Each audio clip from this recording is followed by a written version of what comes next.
Gaat het goed? Ja, ik help wel even. Beetje, ja. Doe even Leo. Ja,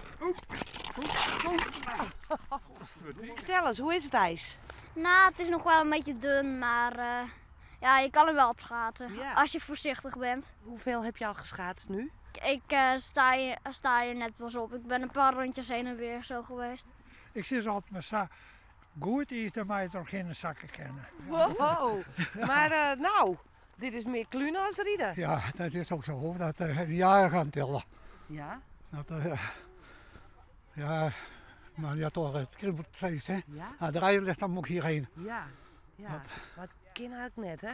Nou, het is een beetje aan de dunne kant nog. Ja. Morgen is het beter. Dus morgen weer. Ja. De squall weer on? Wat dan? Maar, we moeten het ijs nog een beetje heel houden, hè, voor morgen. voor morgen? Ja, zeker. Want? Nou ja, dan is het waarschijnlijk wat dikker dan dat het nou is. Ja? Koert nog net? Nou, het is te dun. Ja? Dit is niet vertrouwd. Nee? Op het graskaatsen zeg ik dan altijd maar. En een beetje afzetten en een beetje om jezelf denken. Ja. Maar wat is dit voor gekte? Ja, ijsgekte toch?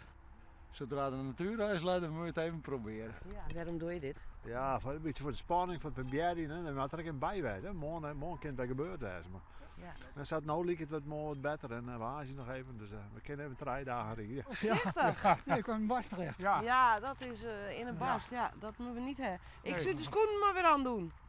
Ik hou er nog mee op hoor. Ja. Ja. Het is wel mooi genoeg geweest. Ja, morgen maar weer. Morgen weer. Ja.